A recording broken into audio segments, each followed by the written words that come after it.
हाँ जी, सो कैसे हैं आप लोग। आई होप आप सब बहुत अच्छे हो, अपनी तैयारी पूरे जोर शोर से कर रहे होगे। ठीक है, सो यहाँ हम चला रहे हैं मैथ्स गॉड सीरीज, जहाँ पे मैं आपको प्रीवियस एक पेपर सॉल्व करवा रहा हूँ। ठीक है, मैथ्स और रीजनिंग, जहाँ पे मैथ्स के तो सारे क्वेश्चंस हम करते हैं और रीजनिंग के सिर्फ टॉप नॉच क्वेश्चन से यहाँ पे हम डिस्कस करते हैं। ठीक है, तो बट आज का जो ये वीडियो है, ये हॉलीवुड लाइफ बॉक्स मैंने दिया था, उसका सॉल्यूशन कर रहे हैं मैथ्स और रीजनिंग का। ठीक है, ठीक है, तो आते हैं आगे बढ़ते हैं। ठीक है, तो ये जैसे ये मैथ्स गॉड सीरीज में हम क्या कर रहे हैं, जैसे मैंने ये 9 सितंबर का फर्स्ट शिफ्ट पहले मॉक दिया टेक्स्ट बुक पे जाके। ठीक है, फिर यहाँ पे हम डिस्कस करते हैं मैथ्स और रीजनिंग। ठीक है, फिर शिफ्ट 2 दिया 175। तो इस तरह से स्कोर में डिस्कस करता हूँ एक एक क्वेश्चन की जो इजी अप्रोच हो सकती है, कोई ट्रिक हो सकती है, सब कुछ मतलब बेस्ट सोल्यूशन जो हो सकता है मैथ्स का, खासकर मैथ्स के सारे क्वेश्चन लेता हूँ, रीजनिंग के टॉप नॉच क्वेश्चन, तो मैथ्स का बेस्ट सोल्यूशन जो हो सकता है वो मैं आपको प्रोवाइड करता हूँ। ठीक है, ठीक है, तो आप उसमें आते हैं हॉलीवुड के लाइव मॉक में। देखो हॉलीवुड के लाइव मॉक में जो इस मॉक को अगर मुझे रेट करना हो तो मैं बोलूंगा 4 आउट ऑफ 5। ठीक है, मतलब ठीक है, अच्छा लेवल था, प्रीवियस के मुकाबले ठीक लेवल मुझे लगा। ठीक है, बट इससे मैं बोलूंगा इजी टू मॉडरेट बोलूंगा। ठीक है, मतलब हो सकता है फ्रेशर्स के लिए मॉडरेट रहे, but easy to moderate for repeaters और एवरीबॉडी। ठीक है, ठीक है, तो ये स्कोर था मेरा, देख लेना आप 168.5 मैंने यहाँ पे स्कोर कार्ड लगा दिया है। हालांकि रैंक कुछ इतनी खास नहीं आई। ठीक है, तो होता है मतलब ठीक है, तो मतलब इवेंचुअली मैंने एफर्ट लगाया, बट ये स्कोर था। ठीक है, 168.5 जो मेरे हिसाब से ठीक है स्कोर है, मतलब ठीक है मॉक को देखते हुए। ठीक है, ठीक है, सीधे क्वेश्चन पे आएंगे। ठीक है, तो ये क्वेश्चन था लीनियर इक्वेशन पे आया था। ठीक है, लीनियर इक्वेशन पे देखो, लीनियर इक्वेशन से रिलेटेड जितने भी चीजें बनती मैंने यहाँ पे लिख दी आपको। ठीक है, ये स्क्रीनशॉट लगा दिया, आप यहाँ से देख लो, कभी मतलब भूलोगे ही नहीं, ये मतलब याद रख लो। देखो कभी भी ऐसा बोल देना कि देखो 2 लाइनें तुम्हें दे दे इस तरह से, दो मतलब लीनियर इक्वेशन तुम्हें दे दी। ठीक है, तो बोल दे 2 लाइनें है ना, अगर लाइन इंटरसेक्ट कर रही है एक सिंगल पॉइंट पे, है ना। देखो कुछ तुम्हें टर्मिनोलॉजी याद रखनी, बस देखो पहले टर्मिनोलॉजी क्या कि इंटरसेक्ट बोल दे, ठीक है, और यूनिक सॉल्यूशन बोल दे, या कंसिस्टेंट बोल दे, है ना, या वन सॉल्यूशन बोल दे। Consistent, one solution, unique solution, intersect कर रहे हैं, क्या लगेगा a1 by a2 does not equal to b1 by b2। Simple याद रखना है, क्या याद रखना है, इंटरसेक्ट बोल दे, कंसिस्टेंट बोल दे, यूनिक सॉल्यूशन, वन सॉल्यूशन। ठीक है, यूनिक सॉल्यूशन, वन सॉल्यूशन ऐसे बोले, याद रखना है a1 by a2 does not equal to b1 by b2। अब बोल दे लाइन पैरेलल है, या नो सॉल्यूशन बोल दे, इनकंसिस्टेंट बोल दे। देखो यहाँ पे कहता है कंसिस्टेंट, तो हालांकि ये लास्ट वाला भी होता है, बट मेनली जैसे क्या है यूनिक सॉल्यूशन, अलग क्या है यूनिक सॉल्यूशन, इंटरसेक्ट कर रही है यूनिक सॉल्यूशन। यहाँ पे क्या है, इंटरसेक्ट नहीं कर रही, पैरेलल है। देखो यहाँ पे इंटरसेक्ट कर रही थी, यहाँ पैरेलल थी, और नो सॉल्यूशन, कोई सॉल्यूशन नहीं, यहाँ यूनिक सॉल्यूशन, यहाँ कोई सॉल्यूशन नहीं, और इनकंसिस्टेंट है। तो क्या लगेगा, a1 by a2 equal to b1 by b2 does not equal to c1 by c2। हालांकि मैं और इसी तरीके से बता सकता हूँ, ट्रिक बता दूंगा कैसे याद करना है। ठीक है, और तीसरा क्या है कि देखो बोल दे कोइंसिडेंट बोल दे लाइंस को कि कोइंसिडेंट है। ठीक है, और यार बहुत सारे सॉल्यूशंस दे दिए गए, तो यहाँ पे क्या था यूनिक सॉल्यूशन, यहाँ पे नो सॉल्यूशन, यहाँ पे क्या है इनफाइनाइटली मैनी सॉल्यूशंस। ठीक है, और कंसिस्टेंट ये भी है, तो कोइंसिडेंट और इनफाइनाइटली मैनी सॉल्यूशन। तो यहाँ पे क्या है a1 by a2 equal to b1 by b2 equal to c1 by c2। अब इसको थोड़ा फनी वे में कैसे याद कर सकता हूँ, देखो जब यहाँ पे वन सॉल्यूशन, अगर भाई देखो मान लो कोई फ्रेंड आप हो और आपका कोई फ्रेंड है। ठीक है, अगर आपके पास कोई सॉल्यूशन है तो आप उसको अपने साथ नहीं ले जाओगे। ठीक है, वरना किसी और के साथ चले जाओगे। जब उसको नहीं ले जाओगे तो a1 by a2 इसको does not equal to b1 by b2। क्यों, क्योंकि आपको एक सॉल्यूशन मिल गया तो आप किसी और के साथ चले जाओगे, है ना। तो a1 by a2 equal to does not equal to b1 by b2, अपने फ्रेंड को लेकर नहीं गया आप। ठीक है, ये ट्रिक है, मतलब ऐसे ट्रिक बना के याद कर सकता हूँ। अगर पैरेलल है ना, या कोई सोल्यूशन नहीं, भाई अगर आपको कोई सोल्यूशन नहीं मिलेगा तो अपने दोस्त को लेके जाओगे। फिर अब मान लो कहीं घूमने जाना है आपको, कहीं आप जा रहे हो, ट्रिप पे जा रहे हो। ठीक है, तो कोई सोल्यूशन नहीं मिलेगा, तब आपको क्या करना पड़ेगा, अपने दोस्त को ले जाना पड़ेगा, है ना, क्योंकि जो तीसरा बंदा था वो अवेलेबल नहीं था। ठीक है, इसलिए क्या बोलोगे a1 by a2 equal to b1 by b2 does not equal to c1 by c2, क्योंकि तीसरा बंदा अवेलेबल नहीं था। ठीक है, चौथा क्या है, तीसरा क्या है कि इनफाइनाइटली मैनी सॉल्यूशंस। मैनी मतलब तुम्हारा दोस्त भी जा रहा है और तीसरा इंसान भी जा रहा है, यानी a1 by a2 equal to b1 by b2 equal to c1 by c2। तो ऐसे आप याद कर सकते हो, बाकी आप अपना एक यूनिक तरीका भी बना सकते हो। ठीक है, तो यहाँ पे कुछ नहीं था, जैसे हमें पता है यहाँ पे क्या है, देखो अलग अलग ऑप्शन दिया था, एक दिया था नो सॉल्यूशन। तो हमें पता है नो सॉल्यूशन में क्या होता है, देखो नो सॉल्यूशन में क्या होता है, नो सॉल्यूशन में a1 by a2 equal to b1 by b2 does not equal to c1 by c2। तो हम चेक करेंगे, देखो a1 by a2 क्या है, a1 by a2 equal to क्या b1 by b2 है, नहीं हो रहा है, तो नो सॉल्यूशन, यानी पहला ऑप्शन तो गलत है। क्योंकि भैया नो सॉल्यूशन के लिए हमें क्या चाहिए, a1 by a2 equal to b1 by b2 चाहिए कि नहीं चाहिए, देखो, पर यहाँ पे तो ऐसा नहीं बन पा रहा है। a1 by a2 equal to B1 और B2 नहीं हो रहा तो पहला ऑप्शन गलत हो गया। अब हम ये वाला चेक करेंगे सेकंड ऑप्शन। यूनिक सॉल्यूशन में क्या होता है, मैंने बताया यूनिक सॉल्यूशन क्या होता है, A1 by A2 equal to does not equal to B1 और B2, है ना। तो भैया देख लेते हैं अगर ऐसा है तो हाँ तो बिल्कुल सही ऐसा A1 by A2 equal to, देखो A1 by A2 जो था B1 और B2 के बराबर नहीं था ना, तो आराम से क्या यूनिक सॉल्यूशन आपका सही, यानी कि ये ऑप्शन आपका करेक्ट है। ठीक है, तो कुछ था नहीं इसमें, अगर आपको याद है तो आप आसानी से कर सकते हो। ठीक है, इसकी PDF मैं आपको टेलीग्राम चैनल प्रोवाइड कर दूंगा, मैथ्स मास्टर SSC पे। ठीक है, ठीक है, आगे बढ़ता। ठीक है, ये नेक्स्ट क्वेश्चन था यहाँ पे। तो देखो इसमें कुछ भी याद रखने की जरूरत नहीं, सिंपल सी तुम्हें एक बात याद होनी चाहिए, ट्रायंगल में क्या होता है, ट्रायंगल में जैसे मान लो एक ट्रायंगल है, तो ट्रायंगल का जो आउट मतलब जो आपका ये होता है ना, आपका एक्सटर्नल एंगल जो होता है किसी भी त्रिभुज में, जो बाहरी को होता है, बाहर को यानी एक्सटर्नल एंगल जो होता है वो बाकी के दो अपोजिट इंटीरियर एंगल्स के सम के बराबर होता है। जैसे अगर थीटा मान लो, इसे अल्फा मान लो, तो ये एंगल क्या हो जाएगा, थीटा प्लस अल्फा। कि बहुत बेसिक चीज आपको शायद आपको क्लियर होगी यहाँ पे। ठीक है, कि है ना, कि जो ट्रायंगल में जो एक्सटीरियर एंगल है वो बाकी के दो अपोजिट इंटीरियर एंगल्स के सम के बराबर होता है। इतना पता था आपको? तो अगर इतना पता तो फिर कुछ करने की आवश्यकता थी नहीं, यहाँ पे बहुत सिंपल है। देखो मुझे तो ये बीटा प्लस 60 यहाँ पे आया है ना, बीटा प्लस 60 आया है ना, तो यहाँ पे ऐसा मैं क्या रख दूं कि इसका इस वाले एंगल का और इस वाले एंगल का सम ही तो ये होगा। अभी बताया ना कि एक्सटर्नल एंगल बाकी के दो इंटीरियर अपोजिट एंगल्स के सम के बराबर है। तो एक्स में ऐसा क्या जोड़ूं कि ये बीटा प्लस 60 आ जाए, बताओ क्या जोड़ोगे, तो मैं बता दो क्या जोड़ोगे। देखो एक्स में ऐसा क्या जोड़ूं कि बीटा प्लस 60 आ जाए, क्या जोड़ोगे बताओ, बीटा प्लस 60 माइनस एक्स। अरे देखो ना, x में जब ये तुम जोड़ोगे तो क्या होगा, x से x कट जाएगा, क्या बचेगा, बीटा प्लस 60 बचेगा कि नहीं बचेगा। तो वही चीज हमने करी यहाँ पर। तो हमने क्या ऐड किया बताओ, हमने ऐड किया क्या, बीटा प्लस 60 है ना, यानी x plus beta plus 60 minus x. अब समझ पा रहे हो, देखो ना भैया ये एंगल, और ऐसा क्या लिख दूं मैं इस एंगल की जगह पे कि सब मिला के ये आ जाए। तो भैया x घटा दो एक, और क्या करना था, यानी इस x में एक ये जो दो बीटा प्लस 60 माइनस एक्स ये ऐड कर दिया, ये हमने ऐड कर दिया यहाँ पे। तो जैसे ही तुमने ये ऐड किया तो ये ठीक है, एक मिनट रुकना, ठीक है, तो तुमने ये यहाँ पे ऐड कर दिया, तो देखो ये क्या आ गया, एक मिनट, ठीक है। तो यहाँ हमने क्या माना इसे, बीटा प्लस 60 माइनस एक्स। ठीक है, इस एंगल को बीटा प्लस 60 माइनस एक्स। अब ध्यान से देखो, इसी तरह से जब ये एंगल बनेगा ना, ये वाला एक्सटर्नल एंगल, ये किसके सम के बराबर होगा, इन दोनों अपोजिट इंटीरियर एंगल के। ये वाला एक्सटर्नल एंगल इन दोनों अपोजिट इंटीरियर एंगल के सम के बराबर होगा। और ये वाला एंगल हमने माना क्या है, बीटा प्लस 60 माइनस एक्स, यही तो माना है, यानी अल्फा प्लस बीटा, यानी ये वाले अल्फा और बीटा, अल्फा प्लस बीटा का जो सम होगा वही तो बराबर है किसके, बीटा प्लस 60 माइनस एक्स के, है ना। और ये अल्फा भी तो लेना पड़ेगा। आई होप आपको बिल्कुल आसानी से समझाने की कोशिश कर रहा हूं मैं। देखो ध्यान से, ये अल्फा और ये जो भी हमने माना है, ये दोनों एंगल का सम है ना, इन दोनों एंगल का सम ही तो इन दोनों अपोजिट इंटीरियर एंगल्स के सम के बराबर होगा। तो बीटा है ना, दो क्या लिया हमने, ये वाला अल्फा यहाँ पे आ गया, और बीटा प्लस 60 माइनस एक्स ये हमने यहाँ उठा लिया। इन दोनों का सम किसके बराबर है, अल्फा प्लस बीटा के। ठीक है, ठीक है। तो अगर इतना समझ आ गया तो देखो, अल्फा से अल्फा चला गया, बीटा से बीटा चला गया, और एक्स की वैल्यू क्या आ गई, 60 डिग्री। कुछ भी नहीं था, बहुत सिंपल सा क्वेश्चन था। ठीक है, आपका सी ऑप्शन जो है वो सही हो गया। ठीक है, आगे बढ़ता है। आई होप आपको समझ आ गया। अगर आपको क्वेश्चन में प्रॉब्लम है तो कमेंट सेक्शन में लिख सकते हो, मैं दोबारा एक्सप्लेन कर दूंगा। ठीक है, ठीक है। अब देखो ये नेक्स्ट क्वेश्चन बहुत आसान है, कुछ भी नहीं करना है आपको। सिंपल से एक चीज याद रखनी, जब भी ये आपको ऐसे देना कि x plus 1 by x equal to a है, तो बताओ x की power 6 plus 1 by x power 6 क्या होगा। कुछ नहीं करना, एक सिंपल सी बात याद रखनी है कि क्यूब का स्क्वायर माइनस 2, क्या याद रखना है, क्यूब का स्क्वायर माइनस 2, इसके क्यूब का स्क्वायर माइनस 2, बस यही फॉर्मूला है। क्या बोला मैंने, क्यूब का स्क्वायर माइनस 2, बस सिंपल है। कैसे करोगे मैं बता रहा हूं, देखो ठीक, इसका क्यूब क्या होगा, क्यूब मतलब x cube plus 1 by X cube क्या होगा, ए क्यूब माइनस 3 है, आपको फॉर्मूला पता ही होगा, ए क्यूब माइनस 3 है, तो माइनस 4 का होल क्यूब करो क्या आएगा, माइनस 64, 4 का क्यूब 64 होगा, माइनस लगेगा तो माइनस आ जाएगा। ठीक है, 64 माइनस 3 है, 3 अब देखो माइनस का 3 लगाओगे और माइनस का 4 प्लस हो जाएगा, माइनस माइनस प्लस 12, यानी क्या है माइनस का 52। आप समझ पा रहे मैं क्या बोल रहा हूँ, ए क्यूब माइनस 3 ये तो लगाया, तो यहाँ कितना माइनस का 52 आ गया।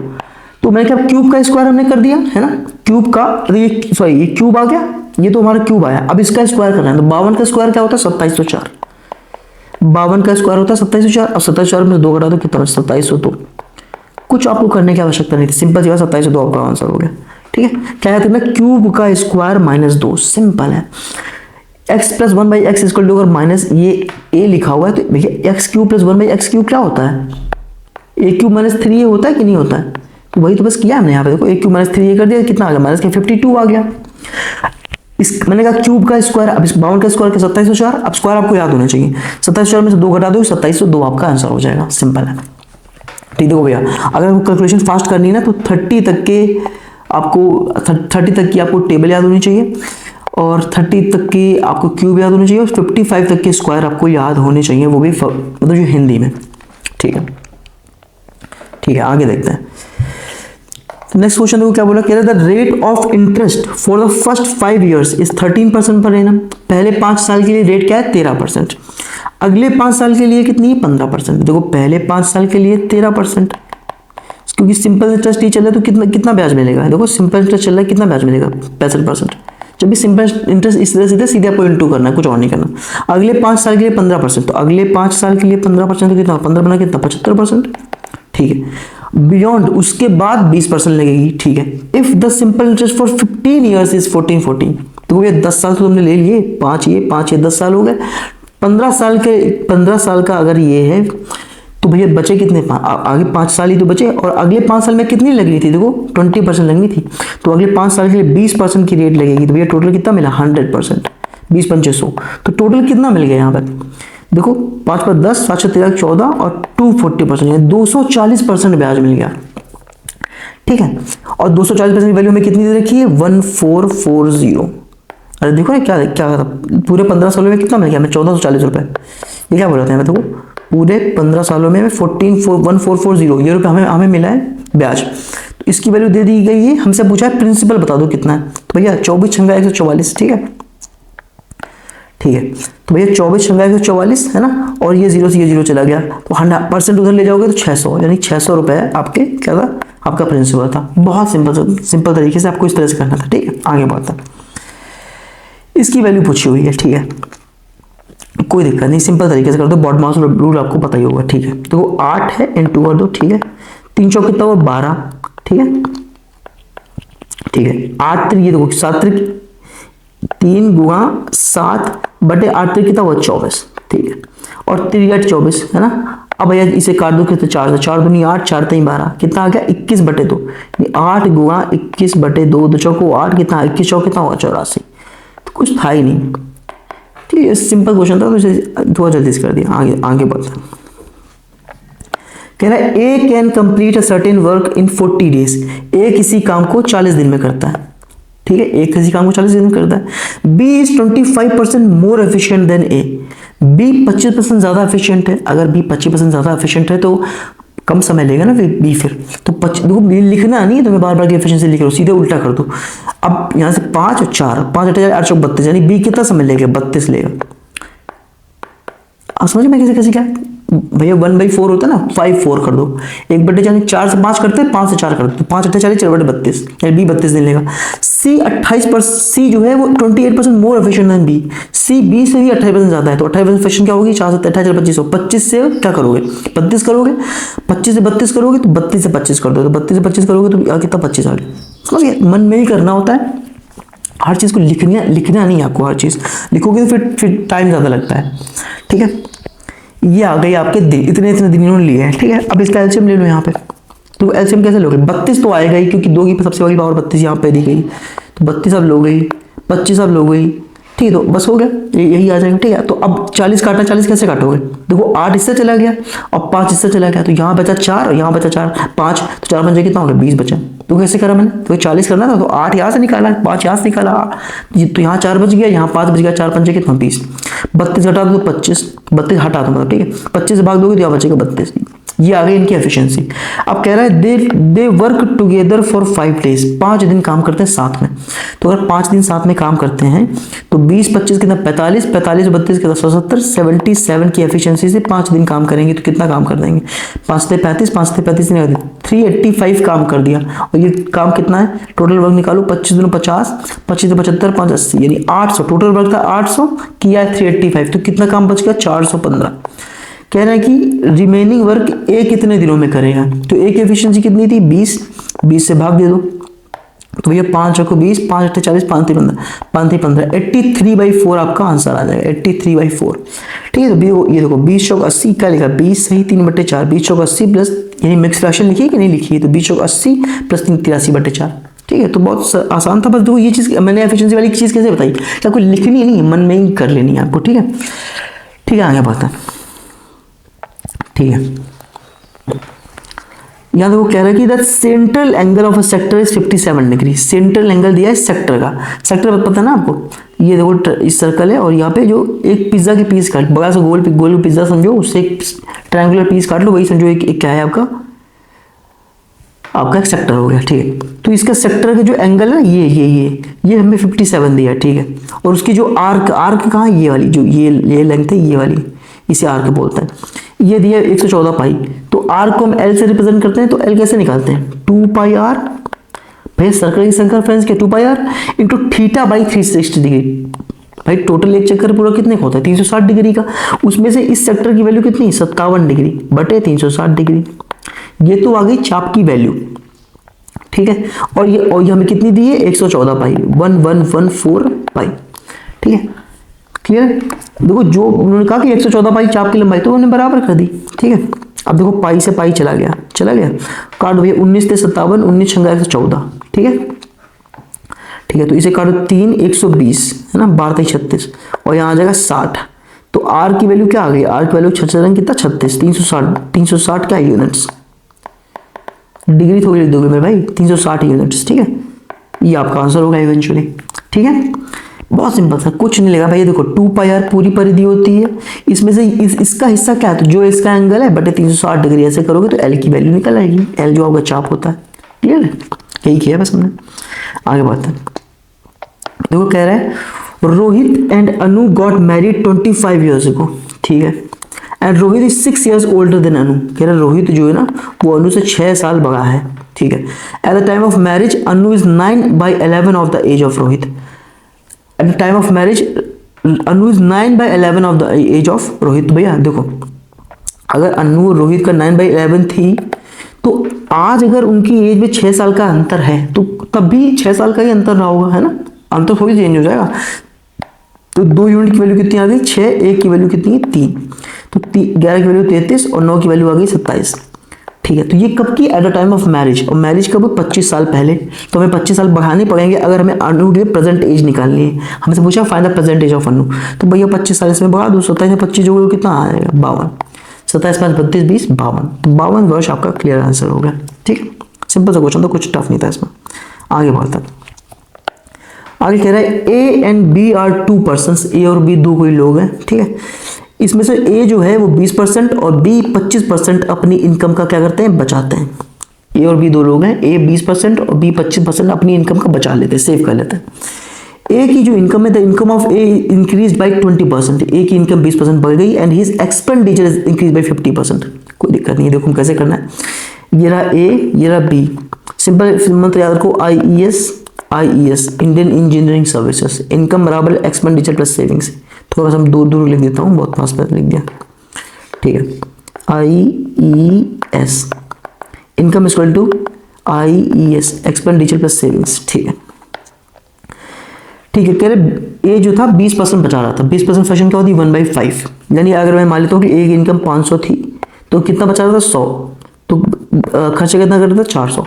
ठीक है, और बी जो है 25% बचा रहा था, 25% फ्रैक्शन क्या होती है, 1/4। अगर मान लेता हूँ उसकी इनकम 400 रही होगी, तो 100 बचा रहा था, 300 खर्चा कर रहा था। ठीक है, ए की इनकम 20% बढ़ गई ना, बोला ना, the income of A is increase by 20%, तो 500 20% कितना होगा, 100 बढ़ाओगे तो कितना हो जाएगा, 600। ठीक है, and this expenditure is increase by 50%, expenditure 50% बढ़ गया, तो एक्सपेंडिचर था कितना, 400 को आधा कितना करोगे, 200 बढ़ाओगे तो कितना होगा, 600। यानी भैया ने 600 कमाया, 600 खर्चा कर दिया, तो कितनी सेविंग हुई, 0% की सेविंग करी यहाँ पे इन्होंने। ठीक है, ऐसे बी का देखिए तो while the income of B is increase by 25%, B की इनकम 25% बढ़ गई, तो 25% बढ़ाओगे, 100 बढ़ाओगे तो कितना बढ़ जाएगा, यानी 500 हो जाएगी। ठीक है, 400 थी तो अभी 100 बढ़ाओगे तो 500 हो जाए, 25% कितना होगा, 100 ना, तो 500 हो गई। एक्सपेंडिचर इज इंक्रीज बाई 60%, कितना एक्सपेंडिचर बढ़ाया ने, बी ने 60% बढ़ाया, तो 60% इसका कितना होगा, 180। 300 का 60% कितना होगा, 180 बढ़ाओगे तो कितनी होगी, 480। तो बचाया कितना, बचा भैया 480 तो खर्चा कर दिया ना उन्होंने, बचाया इन्होंने 20। ठीक है, तो पूछा then find the difference between the percentage of new savings of A and B. कह रहा है जो नई सेविंग्स हुई है ए और बी की, उसकी परसेंटेज में कितना डिफरेंस है। तो भैया इन्होंने 0% बचाया ना, इन्होंने बचाया 20 बचाए किस पे, 500 की इनकम पे, 500 की इनकम पे 20 बचाए, तो कितने परसेंट बचाया इन्होंने, 4%। ठीक है, 4% बचाया। तो इन्होंने बचाया 0%, इन्होंने बचाया 4%, कितने का अंतर है, 4% का। सिंपल सा भाई, 0% बचाया इन्होंने 4%, तो 4% का डिफरेंस था, सिंपल है। ठीक है, आगे बढ़ता है। आई होप सब बिल्कुल सिंपल था।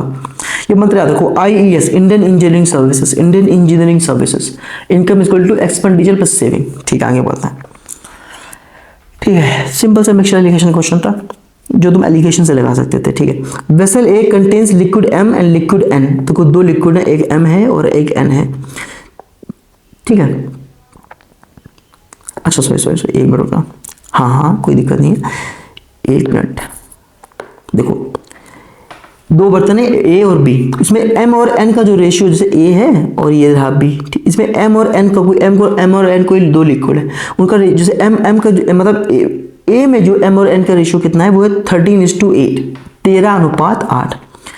M और N का रेशियो जो ए में है ना, ए में, ए वाले बर्तन में वो है 13:8। तो हालांकि इस तरह के सवालों में हमेशा क्या होता है, किसी एक को पकड़ लेना होता है। ठीक है, बाकी बटे टोटल कर देना होता है। ठीक है, देखो आगे रीड कर लो, मैं बता देता हूँ। Vessel B contains liquid M and N in the 5:9। A में जो M and N इस रेशियो में है, बी में M और N इस रेशियो में है। ठीक है, X litre of mixture of A, Y litre of mixture of B mix करे जाते हैं। ए का X लीटर, बी का Y लीटर मिक्स करे जाते हैं। तो भैया तो क्या होता है, फिर जो फाइनल मिक्सचर बनता है उसमें रेशियो हो जाता है ये। तो बताओ X बाई किस, बहुत फेमस मतलब क्वेश्चंस होते हैं, बहुत फेमस क्वेश्चंस होते हैं ये वाले। तो आपको पता किसी एक को भी उठाना है, तो मान लो M को हमने उठा लिया यहाँ से 13 बटे कितना है टोटल, 13 में 8 जोड़ोगे 21, 13/21। बी में कितना है, बी में 5, M की वैल्यू कितनी 5 और नीचे टोटल करोगे तो 14, और टोटल कितना है 11:10। तो टोटल में कितना M की वैल्यू क्या है 11 और नीचे टोटल कितना है 21। अब यहाँ पे हम क्या करते हैं, सिंप्लीफाई करने के लिए अब इसके एलसीएम से इंटू कर दो, तो 21 होता है, 21 के एलसीएम क्या आएगा 84 है ना। फाइनली 84 से इंटू कर दोगे क्या आएगा, देखो 21 चौक 84, 13 चौक 52 है ना, और 4 चौक 84, 6 पंचे 30, 21 चौक तो 44 हो गया यहाँ पे, 11 चौक 44। ठीक है, 21 चौक 84, 11 चौक 44, इसे घटा दो तो यहाँ बचा 14 और यहाँ बचा कितना 8। हमसे एक्स और वाई का रेशियो पूछा था, एक्स और वाई का इतनी मात्रा में मिलाया गया, तो एक्स और वाई का रेशियो पूछा था। काट दो 2 से, 2 7 14, 2 चौक 8, 7:4 का रेशियो आ जाएगा। कुछ था नहीं इस सवाल में। अगर कहीं भी किसी भी क्वेश्चन में आपको थोड़ी सी प्रॉब्लम है तो आप कमेंट करके पूछ सकते हो। ठीक है, ठीक है, ये टाइम एंड डिस्टेंस क्वेश्चन पूछा, बहुत सिंपल सा। इन्होंने कहा कि अब एक पर्सन है, person A covered a certain distance 2s kilometre in t hours.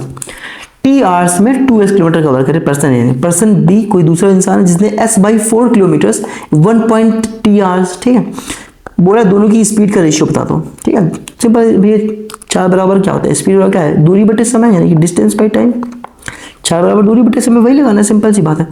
तो इसका क्या, इसकी स्पीड क्या आ जाएगी 2s/t, और इसमें हमें किससे डिवाइड करना है, s/4 1.5t। इसने s/4 किलोमीटर चले थे ना, और नीचे जब अपॉन में लेके आओगे dt तो यहाँ dt बचेगा, तो ये कितना हो गया, ये आपका हो गया 6t है ना, ये तो आपका 6t हो गया। तो ये इस वाले s से ये वाले s कट गया, इस वाले t से ये वाले t कट गई, और 6 दूनी 12 और नीचे बचा 1, 12:1 का आपका रेशियो आ जाएगा स्पीड का। कुछ भी नहीं था इस क्वेश्चन में, बहुत सिंपल तरीके मैंने आपको समझाया। आगे बात, ठीक है, ट्रिगो का एक क्वेश्चन आया था। ठीक है, तो कुछ भी नहीं करना आपको, देखो x बटे वाई को इधर ले आओ, कॉसेक थीटा को उधर भेज दो, कॉसेक थीटा बटे सेक थीटा, कॉसेक थीटा बटे सेक थीटा। 100 शॉर्ट में लिख रहा हूँ, उल्टा करोगे तो ये कॉस थीटा ऊपर आ जाएगा, नीचे आ जाएगा साइन थीटा, यानी x/y की वैल्यू क्या आ गई कॉट थीटा।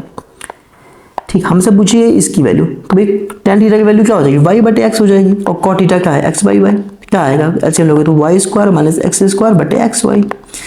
ठीक है, तो बहुत सिंपल सा क्वेश्चन था, y² - x² बटे xy। ये थर्ड नंबर आपका ऑप्शन हो गया। ठीक है, तो इसमें कुछ ऐसा था नहीं। आगे बढ़ता, ठीक है, एक DI से छोटी सी थी, कह रहा कि जो total number of red phone cover manufactured on day 4 and 5 together, red colour के 4 और 5 टुगेदर, यहाँ इनको निकालना था, तो ऐड कर लो कितना हो गए, देखो 15 12 27 1 28 2800। ठीक है, is what percent more than total number of black phone cover on day 1 day 2 together. Black वाले डे 1 और डे 2 को, तो डे 1 डे 2 को ये हैं ब्लैक वाले, कितना हो गया 19 1 20 2000, तो 2000 से कह रहे हैं ये कितना ज़्यादा है, इतना सिंपल सा क्वेश्चन पूछा था, तो 800 ज़्यादा है किससे 2000 से, वो 100%। अब इसमें तो क्या है, 2 0 से 2 0 चलेगा, एक ये 2 चौको 8, 40% ज़्यादा है, 40% लगाओगे आगे बढ़ जाओगे, कुछ ऐसा था ही नहीं। ठीक है आगे बढ़ते हैं, आई hope everything is clear, okay ठीक है। तो अब आगे पूछ रहा है कि द एवरेज क्वेश्चन था, मुझे the average marks of the class increase by 1.5, कह रहे क्लास का एवरेज 1.5 बढ़ गया कब, when one of the student marks was wrongly entered 77 instead of 47। कह रहे क्लास का जो एवरेज मार्क था वो 1.5 बढ़ गया जब किसी एक बच्चे के 47 नंबर थे लेकिन उसके लिख दिए 77 नंबर, 30 नंबर बढ़ा दिए। तो कह रहे हैं बताओ कितने बच्चे हैं क्लास में, सिंपल सा देखो, अगर 1.5 देखो, जो एवरेज में एक चीज़ याद रखना, जो इंडिविजुअल में चेंज आएगा वही एवरेज में चेंज आएगा। तो अगर एवरेज में 1.5 बढ़ा यानी सबका 1.5 नंबर बढ़ा होगा, तो मान लेता हूँ कि n लोग थे तो n लोगों में 1.5 बढ़ेगा तो टोटल कितना बढ़ गया 1.5, n इंटू 1.5, और बढ़ा कितना है 30 बढ़ाया गया है तो बराबर 30 कर देते, इससे पॉइंट हटाया 0 यहाँ बढ़ा दिया, 15 दूनी 30 यानी कितनी वैल्यू आ गई इनकी 20, यानी 20 चिल्ड्रन थे। सिंपल सा क्वेश्चन था। ठीक है ठीक है, नेक्स्ट क्वेश्चन चलते हैं। ठीक है तो यहाँ पे फिर से क्वेश्चन पूछा हुआ DI का। ठीक है, कहने कि what is the difference between P type items sold from A and D together. ठीक है, तो P वाले P टाइप जो दो टाइप के आइटम दिए P और Q, तो A और D, ये रहा A ये रहा D, इससे मैं P निकालना है P वाले आइटम। ठीक है, 3 4 7 और 7 से जब 1680 भाग करो कितना बच जाएगा 240 बार, तो 3 बार करो कितना है 720 है ना, और 8 7 15, तो 1500 यानी एक की वैल्यू 100 आ जाएगी, 7 की वैल्यू 700, टोटल कितना 1420 ये निकल गया है। ठीक है, और ये होगा P टाइप वाले आइटम। ठीक है, A और D से, और Q से हम यही निकालते हैं, तो Q से कितना आता, मतलब Q का निकाला था B और C से, सॉरी है ना, तो B रहा ये और C रहा ये, तो 3 2 5, ठीक है, ये और B और C 3 2 5 कितना आ जाएगा 5 2 10 5 6 30 5 को 20 264 बच जाएगा, 264 और 2 में गुणा करेंगे तो कितना आ जाएगा 2 4 8 26 2 9 528 ये, और 6 5 11 17 7 850 ये। ठीक है, तो ये कितना हो गया 8 5 7 8 5 13 1378। ठीक है, तो 22 और 20 कितना का अंतर है 42, 42 का डिफरेंस यहाँ पे आ जाएगा। ये पे डिफरेंस ही पूछा हुआ था। ठीक है, तो 42 का डिफरेंस, कुछ था नहीं यहाँ पे, बस थोड़ी सी कैलकुलेशन करनी थी। ठीक है, आगे बढ़ते हैं। ठीक है, कह रहे हैं which of the following is correct, ये दिया गया A B C दिया गया, पूछा कौन सा करेक्ट है इसमें। ठीक है, तो इस तरह से क्वेश्चन में कुछ भी आ जाए आपको सीधे स्क्वायर करना होता है, D स्क्वायर करो और निकाल लो, क्योंकि √6 की वैल्यू फिर से है ना लंबा हो जाएगा, तो स्क्वायर करो, इसका स्क्वायर क्या आएगा A स्क्वायर, इसका करोगे क्या आएगा A square minus B, A square plus B square minus 2AB, तो A square plus B square क्या आएगा A square plus B square यानी कि 11 माइनस 2AB मतलब कितना हो गया 2√30। ठीक है, अगर B स्क्वायर करेंगे तो B स्क्वायर क्या आएगा A square plus B square यानी कितना 9 है ना, माइनस 2AB करोगे कितना 4√5। ठीक है, और C हम देखें तो C स्क्वायर कितना आएगा।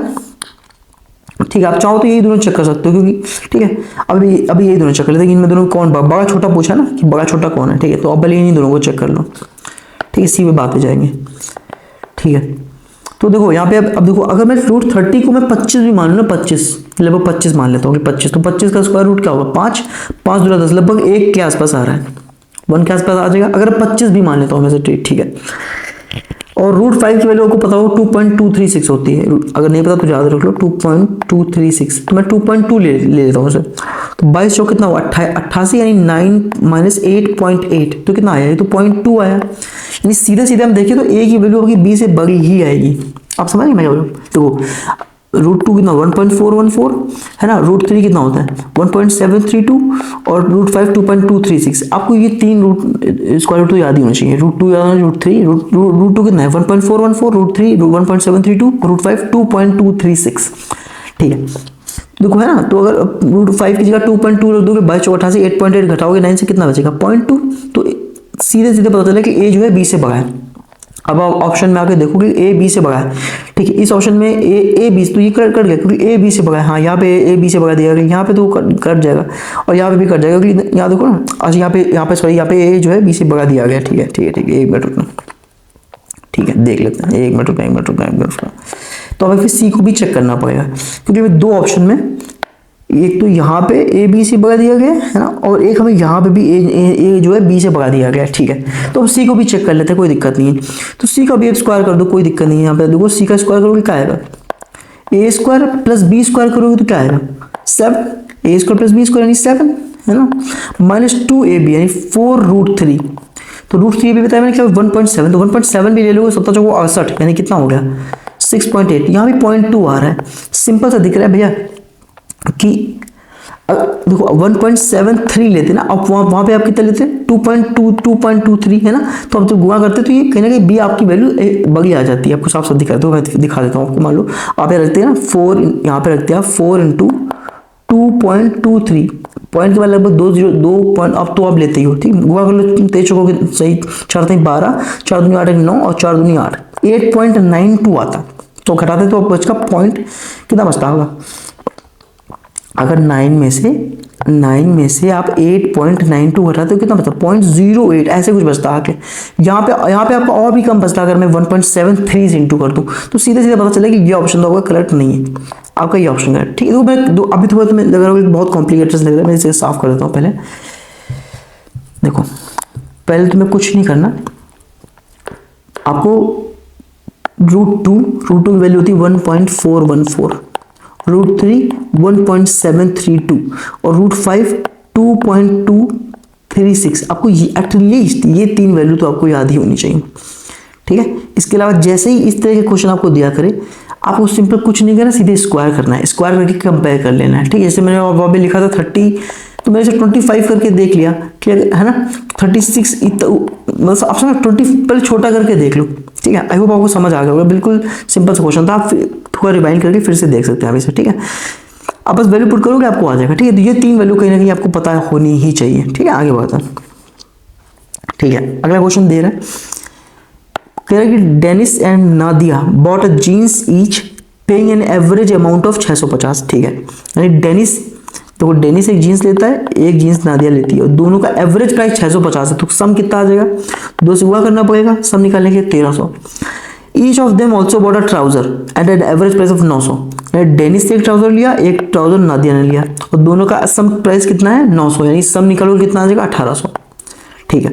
Dennis paid 100 more than Nadia. अब देखो टोटल कितना पे करा है इन्होंने 3100 ना, अगर इन दोनों करो 3100, टोटल 3100 पेड किया। कह रहा है कि Denis had paid ₹100 more than Nadia. Denis ने 100 रुपए ज्यादा दिए हैं, तो भैया डेनिस के 100 तो पहले हटा दो तुम यहाँ से। अगर डेनिस के 100 हटा दोगे तो बचेगा 3000। अब इस 3000 को आधा आधा बांट दो, 1500 दिए होंगे डेनिस ने, 1500 दिए होंगे नादिया ने। अब 100 इसमें ऐड कर दो, अगर कोई 100 इसने ज्यादा दिए थे। डेनिस ने दिए 1600 और नादिया ने दिए 1500। हमसे पूछा हुआ है कि then how much did Nadia spend on shopping. Nadia ने कितने स्पेंड करे 1500। सिंपल सा, ऐसा कुछ इस क्वेश्चन में था नहीं। आगे बढ़ते, ठीक है। आगे क्वेश्चन देख कह रहा है कि एक ट्रायंगल है KLM जो कि राइट एंगल है L पे, ठीक है। ट्रायंगल बना लेते हैं, ठीक है। ये ट्रायंगल हो गया, थोड़ा सा गड़बड़ हो गया क्योंकि 90 डिग्री तो कहीं किसी एंगल से लग ही नहीं रही है, ठीक है। एक मिनट रुकना, आई होप इस बार सही बनता है, ठीक है सही बना। तो ये देखो 90 डिग्री है KL, ये L है, ये K है, ये M है, ठीक है। Sorry, then what is the value of इसकी, ये वैल्यू पूछी गई। बार बार K+M लिखा हुआ है भैया। अगर ये 90 डिग्री है ना, तो इन दोनों का सम भी तो 90 डिग्री होगा। क्यों? क्योंकि भैया ट्रायंगल के तीनों सम एंगल से सम कितना होता है 180 होता है। तो अगर ये 90 तो इन दोनों का सम भी तो 90 हो जाएगा। K+M की वैल्यू कितनी है 90 और बटे 2 लिखा हुआ है तो 45, तो tan 45 की वैल्यू कितनी होती है 1। Cosec square 45, cosec square cosec 45 की वैल्यू क्या होती है √2। तो कॉसेक स्क्वायर 45 करोगे तो √2 का स्क्वायर करोगे 2 आ जाएगा। 2 कम कितना 2 आपका आंसर हो गया। तो कुछ ऐसा था नहीं क्वेश्चन, बहुत सिंपल सा था, ठीक है। नेक्स्ट क्वेश्चन चलते हैं, ठीक है। तो नेक्स्ट क्वेश्चन भी एक DI आई थी सिंपल सी आपकी, ठीक है। I hope everything is fine, okay, ठीक है। कह रहा है कि what is the ratio of number of employees whose monthly income is below 70,000 to the number of employees whose monthly income is between 80,000 to 1 lakh, ठीक है। देखो यहाँ पे दिए हैं आपको नंबर ऑफ एम्प्लॉइज, ठीक है, और यहाँ पे आपको मंथली सैलरी दे रखी है और वो भी दिया ₹100 में, यानी भैया जो भी दिया होगा 100 में आपको इंटू करना पड़ेगा उसमें। तो यही 500 600 मतलब 50,000 से 60,000। देखो 50,000 से 60,000, 60,000 70, 70 से 80, 80 90 ऐसे लिखा हुआ है। तो बिलो 70,000 वाले चाहिए। तो बिलो 70,000 कितने हैं, ये और ये है कि नहीं। तो 90 50 कितना हो गया 140। और कह रहा है कि 80,000 से 1 लाख, तो 80,000 से 1 लाख कौन हुआ? ये वाले 80,000 से 1 लाख, यही तो है। यानी 65 और 75, तो कितना हो गया? 7 तेरह 1 14, 140, ये भी हो गया। ठीक है, नहीं काट दो इसे, तो कितना 1:1 आपका आंसर आ गया। ठीक है तो कुछ था नहीं इसमें, आगे बढ़ते हैं। कह रहे A can do 10% of work in 4 days। अगर ए 10% 4 दिन में करता है तो टोटल काम कितने दिन में करेगा? 40 दिन में। ठीक है, B can do 40% in 8 days। 40% 8 दिन में, तो कैसे ऐसे लिखते हैं, देखो 2/5 8 दिन में, तो टोटल काम कितना? 5 को 20 दिन में। बी टोटल का काम करेगा 20 दिन में। ठीक है, ठीक है। अब कह रहे हैं both work together for 10 days। ठीक है, तो एलसीएम लेंगे यहाँ पे 40 आएगा, 40 कम 40, 20 दूना 40। अगर 2 1 3 की एफिशिएंसी से 10 दिन काम किया तो कितना काम हो गया? 30 काम हो गया। ठीक है, उसके बाद कह रहा है C completes remaining work in 5 days। यानी बचा हुआ 10 काम सी ने बाकी 5 दिन में कर दिया, तो सी की एफिशिएंसी कितनी आ जाएगी? 5 कम 5 5 दिन, यानी 2 एफिशिएंसी आ जाएगी सी की। ठीक है, कह रहे ए और सी मिलके 60% वर्क कितने दिन में करेंगे? तो इसका 60% निकाल दो, कितना आएगा? 24।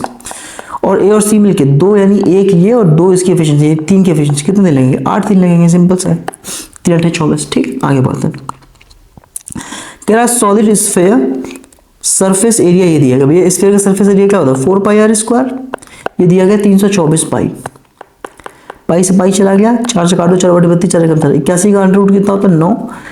तो आर की वैल्यू तो 9 आ गई। ठीक है, ये स्फीयर की रेडियस है। ठीक है, और फिर इसे पिघला दिया गया, melted and casted into cylinder of height 3 centimetre. जब भी आप मेल्ट करते हो तो वॉल्यूम आपका सेम ही रहेगा, जो कि सिलेंडर बन गया। तो ये स्फीयर का वॉल्यूम क्या होता है? 4/3 पाई आर क्यूब। आर क्यूब कितना है? 9। 9 का क्यूब करोगे 729 आ जाएगा। ठीक है, इसका वॉल्यूम इक्वल कर देंगे स्फीयर के बराबर जिसमें मेल्ट किया। स्फीयर के वॉल्यूम क्या?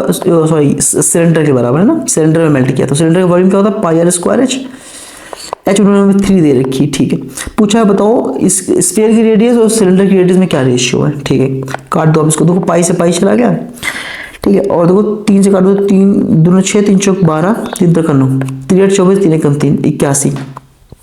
अब स्क्वायर लगाया तो यहाँ पे 4 का 2 आ जाएगा, 81 से 9 आ जाएगा। नहीं, जो सिलेंडर की रेडियस वो कितनी आ गई? 18। ठीक है, तो हमारे पास जो स्फीयर की रेडियस थी वो थी 9 और सिलेंडर की रेडियस आ गई 18। काटोगे तो 9 कम 9, 9 दूना 18, 1:2 का रेशियो आ जाएगा। ठीक है, बी सही है आपका। ठीक है, आगे बढ़ते हैं। इसकी वैल्यू निकालनी थी भैया। 100% 240 का कितना होगा? 240 ही होगा। ठीक है, और 9 दहम 90, यानी 40 गुआ 40 है ना, तो कितना आ गया? 24 चौको 96, 9600 ये आ गया माइनस 10 में भाग दो 60 में तो 6, और 246 में जाएगा तो कितना? 246 से 6 जाएगा 240 और 340 और बराबर 40x। ठीक है, और 340 घटाओगे इससे कितना बचेगा? 9260 है ना, और यहाँ आ जाएगा 40x। ये इससे चला गया। ठीक है, 4 से भाग दे दो भैया, 4 4 दूनी 8, 4 3 12, 4 कम 4 4 25, 231.5 आपका आंसर हो गया। ठीक है, आगे बढ़ते हैं। तो सिंपल सिंपल क्वेश्चन ही थे ये वाले। ठीक है, ये कह 6√3 माइनस साइन साइड की वैल्यू क्या होती है? √3/2 है ना, इसका होल स्क्वायर करना है। तो 12√3 में √3 घटाओगे तो 11√3 का होल स्क्वायर ये आया। तो कितना आ जाएगा? जब स्क्वायर ओपन करोगे नीचे आएगा 4, ऊपर आएगा 121 हुआ 3, यानी कितना? 363। भाग दो 4 9 36, 4 7 28, 4 5 90.75। ठीक है, नेक्स्ट क्वेश्चन चलते हैं। ठीक है, ठीक है, तो कह रहा है there are 2 pipes G and K are attached to fill a system. ठीक है, G और K 2 पाइप है टंकी को भरने के लिए। ठीक है, system can be filled in 84 minutes if both pipes are open together. कह रहा है G और K जब दोनों खुले हैं तो वो लेता है 84 मिनट्स। ठीक है, same system can be filled in 2 hours if G alone is open. लेकिन अगर G अकेला खुला तो 2 घंटे लेते हैं, यानी 2 घंटे मतलब 120 मिनट। ठीक है, एवरीथिंग इज वर्किंग ओके। ठीक है, तो यहाँ एलसीएम ले लो भैया। तो भैया देखो 4 3 12 7 84, इसको 84 को ऐसे तोड़ लो और इसको कैसे लिखोगे? 8 3 24 5 120। ठीक है, तो 8 ले लो, 3 ले लो, 7 ले लो, 5 ले लो। ठीक है, यानी 8 गुआ 3 गुआ 7 गुआ 5, ये आ गया एलसीएम आपका। 84 निकालो, 84 के 7 21 और 4 इससे निकाल दो, तो यहाँ बचेगा 2 और 5 10। ठीक है, और 120, 8 3 24 25 7 यहाँ बचेगा। तो के की एफिशिएंसी कितनी आ गई? 3। 10 में 7 घटेगा 3। पूछा कि अकेला कितनी देर में भरेगा? तो भैया 3 से भाग दे देते, 3 से 3 कट गया, 8 5 40 70 280, यानी 280 मिनट में भर देगा। तो बहुत सिंपल सा क्वेश्चन था, आगे बात है। ठीक है, कह रहा है कॉस्ट प्राइस और सेलिंग प्राइस में डिफरेंस ये है। तो कॉस्ट प्राइस सेलिंग में डिफरेंस यही तो प्रॉफिट होता है, यानी प्रॉफिट जो है वो 928 रुपए का है और प्रॉफिट परसेंटेज है 29%। तो प्रॉफिट सीपी पे होता है, यानी सीपी का ही तो 29% की वैल्यू दे रखी थी 928, काट दो भैया इसे, तो 29+87 और 5 92, ठीक है, 29 दूनी 58। सीपी कितना आ जाएगा, परसेंट होता जाएगा तो 3200। हमसे पूछा what is the selling price of article, हमसे सेलिंग प्राइस पूछा है। अब उसको कुछ लोग 3200 लगा दिए हो, लेकिन हमसे पूछा है सेलिंग प्राइस, तो मैं 928 प्रॉफिट इसमें जोड़ना पड़ेगा, तो कितना आ जाएगा 4128 आ जाएगा, ये आ जाएगा, ठीक है। तो सिंपल सा कुछ इसमें था नहीं ऐसा। फिर आगे यहाँ पे रीजनिंग के क्वेश्चन दिए गए जो हम जल्दी से देख लेते हैं, ठीक है। तो ये मिरर इमेज का क्वेश्चन था। देखो मिरर इमेज में कुछ नहीं करना होता, सीधे आपको ऑप्शन को ना आपको कंपेयर करना होता है। जैसे इन दोनों देखो, यहाँ पे पहले इन्होंने यहाँ पे क्या करना था, सॉरी वाटर इमेज पूछी ना, कि मिरर इमेज नहीं, वाटर इमेज पूछी, यानी उल्टा ऐसे बनेगा आगे, ठीक है। तो पहले तो पहला ऑप्शन तो ऐसे ही कट गया, क्योंकि पहले परसेंटेज दिया गया, इन्होंने यहाँ पे ये दे दिया, ठीक है। अब इन दोनों में देखोगे तो पहले यहाँ पे देखो एस दे दिया, जबकि यहाँ पे तो जी, सेकंड पे तो जी है, तो ये ऑप्शन भी कट गया। अब इसको और इसको कंपेयर करो तो सब कुछ सही जा रहा था, लेकिन देखो 5 यहाँ पे m दे दिया इन्होंने पहले, और m तो यहाँ पे m तो लास्ट में था, यानी ये वाला ऑप्शन गलत है, दूसरा सही है आपका, ठीक है। तो बिल्कुल सिंपल सा क्वेश्चन था, कुछ था नहीं इसमें, ठीक है। आगे वो देखो छोटी सी वैल्यू से इतनी बड़ी वैल्यू आ रही, सिंपल सी बात है, लगभग स्क्वायर ही किया गया आपको। आपको 80 6400 तो पता है आपको, स्क्वायर ही किया गया, स्क्वायर करके कुछ ऐड किया गया। तो 83 का स्क्वायर करोगे, 83 का स्क्वायर कैसे करोगे भाई, 100 से कितना कम है, 17 कम है, 83 से 17 कम कर दो कितना आ गया 66, और 17 का स्क्वायर कितना 289, यानी कितना आ गया 6889, 6889 आया, लेकिन यहाँ पे 78 यानी 11 घटा दिए गए, यानी स्क्वायर कर रहे हैं 11 माइनस कर रहे हैं, स्क्वायर कर रहे हैं 11 माइनस कर रहे हैं, सिंपल सी ट्रिक थी। सॉरी, यहाँ पूछे which alphabet represent coffee is cold, तो ये है कॉफी, ये है कोल्ड, तो कौन है, यानी ऐसा कौन सा अल्फाबेट है जो सर्कल और रेक्टेंगल दोनों में आ रहा है, सिंपल सी बात है। तो कौन है ऐसा, के ही तो ऐसा है जो इसमें आ रहा है, और कुछ करना ही नहीं था इसमें, ठीक है। कह रहा कैसा दिखेगा बॉक्स जब इसे ओपन करा जाएगा, सिंपल सी बात है, दो जो साथ में है वो अपोजिट नहीं आएंगे। जहां भी आपको 5 1 कहीं अपोजिट दिख रहा है, 5 1 अपोजिट दिख रहा है, हाँ ये देखो इस वाले ऑप्शन में 5 1 अपोजिट आ गया, तो ये नहीं बनेगा। 5 3 कहीं दिख रहा है अपोजिट, 5 3 तो नहीं है, ठीक है। 6 4 अपोजिट दिखाई दे रहा है कहीं पे, 6 4, हाँ देखो यहाँ पे 6 4 अपोजिट दे दिए, जो साथ में है वो अपोजिट नहीं आएंगे, ये वाला ऑप्शन कट गया, ठीक है। 6 2 अपोजिट है, यहाँ पे 6 2 अपोजिट दे दिए, ये भी नहीं बनेगा, तो बचा कौन सा, ये पहला ऑप्शन सही था, जो साथ में है वो अपोजिट नहीं होंगे, ठीक है। यहाँ पे आपको एक ब्लड रिलेशन दिया गया था, ठीक है। देखो उल्टा करके दिए, देखो ध्यान रखना, उल्टा करके दिया गया, ध्यान रखना ये चीज, बी पहले बाद में ए, तो प्लस प्लस में क्या है, प्लस मतलब सिस्टर है, F is sister of E, F जो है वो सिस्टर है ई की, ठीक है। H is father of E, H जो है फादर है ई का, ठीक है। J is sister of H, J sister है एच की, ठीक है। और जी इज सन ऑफ जे, जी सन है जे का, ठीक है। जी जो है सन है जे का, ये बोला G is son of J, okay. And then बोला कि D is sister of G, D जो है सिस्टर है जी की, ठीक है। हमसे पूछा कि बताओ डी एच से कैसे रिलेटेड है, ठीक है। तो डी एच से कैसे रिलेटेड है, आई होप आई थिंक मैंने कुछ गड़बड़ कर दी थी, फिर से देख लेता हूँ मैं, रिलेशनशिप तो गड़बड़ सी हो गई, ठीक है।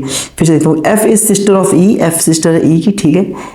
और एच जो है वो फादर है एफ का, सॉरी यहाँ पे गड़बड़ कर दी मैंने, फिर से बना देता हूँ मैं जल्दी से। तो वो कह रहा था कि एफ ना सिस्टर है ई की, तो एफ सिस्टर है ई की, ठीक है। एच जो है फादर है एफ का, एच फादर है एफ का, ठीक है। जे जो है सिस्टर है एच की, जे सिस्टर है एच की। और जी जो है वो सन है जे का, जी जो है सन है जे का, तो जे का सन है, जी जो है जे का सन है।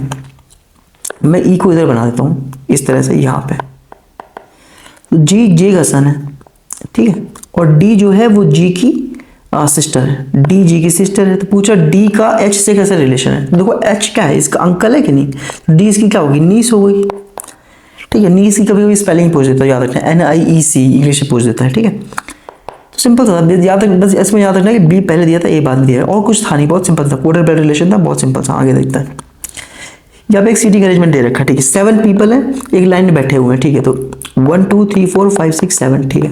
1 2 3 4 5 6 7, ठीक है। कह रहा है A sitting somewhere to the right of E, कहीं बैठा है ए जो है ई के राइट में, ठीक है। Only 2 people are sitting between B and D, B और डी के बीच में केवल 2 लोग बैठे हैं, ठीक है। C C who is sitting adjacent to B, कह रहा जो सी है वो बी के बगल में बैठा है, ठीक है, is sitting immediately to the right of F, C जो है इमीडिएट राइट है एफ के, ठीक है। G is sitting in one of the ends and sitting four to the right of D, G कह रहे हैं किसी एंड पे, या तो इधर होगा या फिर इधर होगा, और फोर्थ राइट ऑफ डी है, डी के फोर्थ राइट में है, डी के फोर्थ राइट में है, तो अगर जी राइट में है तो यहाँ तो हो ही नहीं सकता ना, इधर में इस वाले में हो ही नहीं सकता, क्योंकि जी राइट में है तो जी फिर इसी बार यहीं पे होगा, है ना। और डी ठीक है, आगे देखते हैं हु सिटी, आप पूछा कि लेफ्ट सी के थर्ड लेफ्ट में कौन बैठा हुआ है, ठीक है, तो सॉल्व करते हैं। देखो जी यहाँ पे आकर डी के तो 1 2 3 छोड़कर डी यहाँ पे आ जाएगा, ठीक है, क्योंकि डी के फोर्थ राइट में था, G sitting fourth to the right of D, ठीक है, तो डी यहाँ पे आ जाएगा। अब डी से 2 छोड़ के बी चाहिए तो इधर तो आ नहीं पाएगा, तो 1 2 बी यहीं पे आ जाएगा, ठीक है, और बी के साथ सी चाहिए तो सी तो यहाँ पे आ जाएगा। एफ के तुरंत राइट में सी था तो एफ यहाँ पे आ गया, और ई के राइट में ये था, ई यहाँ ए यहाँ। क्या पूछा हमसे, पूछा कि who sitting third to the left of C, C के थर्ड लेफ्ट में, तो 1 2 3 ए बैठा हुआ है, सिंपल सा क्वेश्चन था, ठीक है। फिर आ गया सिलॉक्स का क्वेश्चन, क्या नो ए आर बी, कोई भी ए ना बी नहीं है, ठीक है, कोई भी ए जो है बी नहीं है, ठीक है। आगे कह रहा है ऑल सी आर बी, यानी जो जितने भी सी हैं, तो अब बना देता हूँ मैं सर, फिर से बना देता हूँ, नो ए आर बी, कोई भी ए बी नहीं है, ठीक है। अब कह रहा है ऑल सी आर बी, जितने भी सी हैं वो बी हैं, ठीक है। नो सी आर डी, कोई भी जो सी है वो डी नहीं है, ठीक है। क्या सम बी आर सी, क्या कुछ बी सी है, हाँ दिख रहा है, सिंपल है, पहला सही हो गया। All B being D is never possibility, क्या देखो कभी पूरे बी डी हो सकते नहीं, क्योंकि सी तो कभी डी हो नहीं सकता, इसलिए पूरा बी भी डी नहीं हो सकता, तो दूसरा तो क्या है, हाँ दूसरा भी सही है। सम सी आ रहा है, क्या सी और ए में कोई रिलेशन है, नहीं, तो सिर्फ 2 यानी फर्स्ट एंड 2 फॉलो, ठीक है। यहाँ पे कह रहा है अगर ए टॉप पे होगा तो अपोजिट में कौन है, यानी ए के अपोजिट पूछा हुआ है, ठीक है। तो क्या ए के अपोजिट कभी बी हो सकता है, नहीं। क्या सी हो सकता है, नहीं, क्योंकि साथ में है। क्या ई हो सकता है, नहीं, तो कौन बचा, एफ ही तो बचा, जो साथ में है वो अपोजिट नहीं होंगे, ठीक है। I think this is last question, ठीक है। This is not cold but I don't know why I am suffering with the cold, okay, in the summers, okay, ठीक है। तो देखो यहाँ पे कुछ नहीं, देखो स्टार था, देखो स्टार जो था वो यहाँ पे था, फिर यहाँ पे आ गया, फिर इसके बाद क्या हुआ, इसके बाद यहाँ पे आ गया, और फिर इवेंचुअली यहाँ पे पहुंच गया, ठीक है। तो इस वाले है ना, देखो यहाँ पे था, और फिर देखो यहाँ पे यानी दो जिग जैग पोजिशन हो रही थी, स्टार पहले यहाँ था, फिर यहाँ पे आ गया, फिर यहाँ पे आया, फिर यहाँ पे आया, और यहाँ के बाद कहाँ गया होगा, यानी जैसे ट्रायंगल देखो यहाँ पे था, ट्रायंगल यहाँ के बाद सीधे टॉप पे पहुंच गया, यानी स्टार भी सीधे टॉप पे आएगा, तो इस वाले में टॉप पे नहीं है, इस वाले में टॉप पे नहीं है, इन दोनों में टॉप पे है। देखो ट्रायंगल यहाँ पे था, जब जैसे स्टार यहाँ पे है, फिर ट्रायंगल यहाँ पे था, तो ट्रायंगल फिर टॉप पे पहुंच गया, तो स्टार भी टॉप पे पहुंच जाएगा, ठीक है। उसके बाद तभी तो दूसरे भी स्टार यहाँ पे आएगा, ठीक है। तो इन दोनों में देखो क्या डिफरेंस है, ये दोनों तो कट ही गए थे, इन दोनों में अगर डिफरेंस देखो तो हार्ट इसमें यहाँ पे है, यहाँ इसमें यहाँ पे, तो हार्ट कहाँ पे जाएगा भाई, हार्ट यहाँ पे है, यहाँ से सीधे हार्ट पहुंच गया यहाँ पे, है ना। देखो यहाँ पे हार्ट था, हार्ट आपका पहुंच गया यहाँ पे, तो अगले वाले में हार्ट कहाँ पे आएगा, अगले वाले में हार्ट ऐसे जो जिग जैग मोशन चल रहा है, तो अगले वाले में हार्ट इधर ही आएगा, यहाँ थोड़ी बना रहेगा। सेकंड वाला आपका सही है, ठीक है, थैंक यू। और अगर आपको पीडीएफ चाहिए ना इसकी, तो आप टेलीग्राम चैनल पे ज्वाइन कर लेना, ठीक है, यहाँ पे आपको पीडीएफ प्रोवाइड कर दूंगा, ठीक है। एंड जय Hind and thank you very much.